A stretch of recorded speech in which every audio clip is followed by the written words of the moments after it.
ಮಾನ್ಯ H C Mahadevappa ಅವರೇ, ನಿಮ್ಮ ಇಲಾಖೆಯ ಆದೇಶ ಬಾಯ್ಬಿಟ್ರೆ ನುಡಿಮುತ್ತುಗಳನ್ನ ಉದುರಿಸ್ತೀರಾ? ಸರ್ವ ಜನಾಂಗದ ಶಾಂತಿಯ ತೋಟ ಅಂತ ಹೇಳಿ ಕುವೆಂಪು ಅವರ ಸ್ಲೋಗನ್ಗಳನ್ನು ಹೇಳ್ತಾನೆ ಇರ್ತೀರಾ? ಶಾಲೆಗಳಲ್ಲಿ ವ್ಯವಸ್ಥೆಗಳು ಸರಿ ಇಲ್ಲ, ಕುಡಿಯೋ ನೀರಿನ ವ್ಯವಸ್ಥೆ ಸರಿ ಇಲ್ಲ, ಶೌಚಾಲಯಗಳು ಸರಿ ಇಲ್ಲ, ಬೇಕಾಗಿರುವಂತಹ ಏನೆಲ್ಲ ಮೂಲಭೂತ ಸೌಕರ್ಯಗಳು ಬೇಕಾಗಿದೆಯೋ ಅದು ಸರಿ ಇಲ್ಲ, ಗುಣಮಟ್ಟದ ಶಿಕ್ಷಣವನ್ನ ಸರಿಯಾಗಿ ಕೊಡ್ತಾ ಇಲ್ಲ. ಈ ಸಂದರ್ಭದಲ್ಲಿ ಈ ಸ್ಲೋಗನ್ ಬದಲಾವಣೆ ಮಾಡಿಬಿಟ್ಟು ಅದು ಗುಲಾಮಗಿರಿ ಸಂಕೇತವನ್ನ ತೆಗೆದು ಹಾಕ್ಬಿಟ್ಟಿದ್ದೀನಿ. ಅಯ್ಯೋ, ಮಾನ ಮರ್ಯಾದೆ ಇಲ್ಲ ನಿಮಗೆಲ್ಲ, ನಾಚಿಕೆ ಆಗಬೇಕು ನಿಮಗೆ. ಥೂ, ಅಸಹ್ಯ ಅನಿಸುತ್ತೆ ನಿಮ್ಮ ಇಂಥ ದರಿದ್ರ ರಾಜಕೀಯಕ್ಕೋಸ್ಕರ. ಓಕೆ, ನನ್ನ ಸಹೋದ್ಯೋಗಿ ಶ್ರೀನಿವಾಸ್ ಇದ್ದಾರೆ. ನವೀನ್, ಬರ್ತೀನಿ ನಿಮ್ಮ ಹತ್ರ ವಾಪಸ್. ನಾನು ಬಳ್ಳಾರಿ ಕತೆ ಕೇಳ್ತೀನಿ. ಶ್ರೀನಿವಾಸ್, ಅಸಹ್ಯ ಅನಿಸ್ತಾ ಇದ್ದೀರಿ ಇಂಥ ಹೇಸಿಗೆಯ ರಾಜಕೀಯದಿಂದಾಗಿ. ಮೊದಲನೇದಾಗಿ ಶಿಕ್ಷಣ ಇಲಾಖೆಯಲ್ಲಿ 45,000 ಶಾಲೆಗಳಿಗೆ ಬೇಕಾಗಿರುವಂತಹ ಸರಿಯಾದಂಥ ವ್ಯವಸ್ಥೆಯನ್ನ ಇವ್ರಿಗೆ ಕೊಡೋಕ್ಕಾಗಿಲ್ಲ, ಮೂಲಭೂತ ಸೌಕರ್ಯಗಳನ್ನು ಕೊಡೋಕ್ಕಾಗಿಲ್ಲ, ಕುಡಿಯೋ ನೀರಿನ ವ್ಯವಸ್ಥೆ ಮಾಡೋಕ್ಕಾಗಿಲ್ಲ, ಶೌಚಾಲಯಗಳನ್ನು ವ್ಯವಸ್ಥೆ ಮಾಡೋಕ್ಕಾಗಿಲ್ಲ. ಇಂಥವರು ಈಗ ಬರೆಯೋ ಸ್ಲೋಗನ್ ಅನ್ನ ಬದಲಾವಣೆ ಮಾಡೋದ್ರಿಂದ ಅವ್ರ ಗುಲಾಮಗಿರಿ ಸಂಕೇತ ಹೊರಟೋಗ್ಬಿಡುತ್ತೆ ಅಂತೆ. ನಾಚಿಕೆ ಆಗ್ತಾ ಇಲ್ವೇನ್ರಿ ಇವರಿಗೆಲ್ಲ?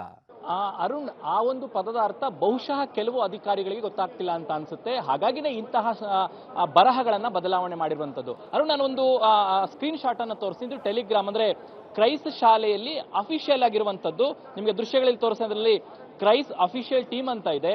ಇದರಲ್ಲಿ ಫೈನಲ್ ಮಾಡ್ತಾರೆ ಹಿರಿಯ ಅಧಿಕಾರಿಗಳು.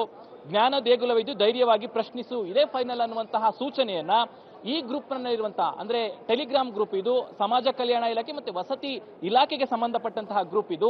ಇದರಲ್ಲಿ ಸುಮಾರು 9,000ಕ್ಕೂ ಹೆಚ್ಚು ಅಧಿಕಾರಿಗಳು, ಡೆಪ್ಟಿ ಡೈರೆಕ್ಟರ್ ಸಂಬಂಧಪಟ್ಟಂಗೆ ಮತ್ತೆ ವಸತಿ ಶಾಲೆಯ ಇಲಾಖೆಗೆ ಸಂಬಂಧಪಟ್ಟಂತಹ ಅಧಿಕಾರಿಗಳಿದ್ದಾರೆ. ಇದರಲ್ಲಿ ಅವರು ಫೈನಲ್ ಮಾಡ್ತಾರೆ. ಎಲ್ಲೂ ಕೂಡ ಅಧಿಕೃತ ಆದೇಶವನ್ನ ಹಾಕೋದಿಲ್ಲ, ಕೇವಲ ಮೌಖಿಕವಾಗಿ ಇದನ್ನ ಫೈನಲ್ ಮಾಡಿ ಹಾಕ್ತಾರೆ. ಅಂದ್ರೆ ಅರ್ಥ, ಅಧಿಕಾರಿಗಳು ಮೌಖಿಕವಾಗಿ ಇದನ್ನ ಫಾಲೋ ಮಾಡ್ತಿದ್ದಾರೆ, ಹಿರಿಯ ಅಧಿಕಾರಿಗಳು ಹೇಳಿದ್ರು ಅಂತ. ಹೌದು ಅರುಣ್, ನೀವು ಹೇಳದಂತೆ ಇತ್ತೀಚೆಗೆ ಅನೇಕ ಘಟನೆಗಳು ನಡೆದಿದ್ದಾವೆ. ವಸತಿ ಶಾಲೆಗಳಲ್ಲಿ ಮಕ್ಕಳಿಂದ ಶೌಚಾಲಯವನ್ನ ಕ್ಲೀನ್ ಮಾಡ್ತಿದ್ದಾರೆ. ಯಾಕೆಂದ್ರೆ ಸರಿಯಾದ ಸಿಬ್ಬಂದಿ ವ್ಯವಸ್ಥೆ ಇಲ್ಲ ಅನ್ನುವಂಥದ್ದು. ಕೇವಲ ಸಿಬ್ಬಂದಿ ವ್ಯವಸ್ಥೆ ಅಲ್ಲ ಅರುಣ್, ವಸತಿ ಶಾಲೆಗಳಲ್ಲಿ ಶಿಕ್ಷಕರಿಲ್ಲ ಸರಿಯಾಗಿ ಪಾಠ ಮಾಡೋದಕ್ಕೆ, ಸರಿಯಾಗಿ ಮೂಲಭೂತ ಸೌಕರ್ಯಗಳಿಲ್ಲ, ಸರಿಯಾಗಿ ಆಹಾರದ ವ್ಯವಸ್ಥೆ ಇಲ್ಲ, ಸರಿಯಾಗಿ ಹಾಸ್ಟೆಲ್ ವ್ಯವಸ್ಥೆ ಇಲ್ಲ. ಇದ್ಯಾವ ವ್ಯವಸ್ಥೆಯನ್ನು ಕೂಡ ವಸತಿ ಶಾಲೆಗಳಿಲ್ಲ.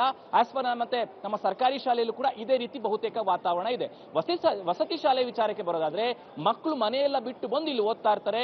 ಅವರಿಗೆ ಮೂಲಭೂತ ಸೌಕರ್ಯ ಕೊಡುವಂತಹ ಸೌಜನ್ಯವನ್ನ ಸರ್ಕಾರ ಮಾಡ್ತಿಲ್ಲ. ಆದ್ರೆ ಈ ರೀತಿಯಾದಂತಹ ಸ್ಲೋಗನ್ಗಳನ್ನ ಬದಲಾವಣೆ ಮಾಡಿ ದಾಸ್ಯದಿಂದ ಮುಕ್ತ ಮಾಡ್ತೀವಿ ಅನ್ನುವಂತ ಮಾತುಗಳನ್ನ ಹೇಳ್ತಿದ್ದಾರೆ. ನೀವು ಹೇಳಿದ್ರೆ ಕರೆಕ್ಟೇ ಇತ್ತು. ನಾಚಿಕೆ ಆಗೋದಿಲ್ವಾ ಈ ಪದ, ಈ ರೀತಿಯ ಮಾಡಲಿಕ್ಕೆ ಅನ್ನುವಂಥದ್ದು?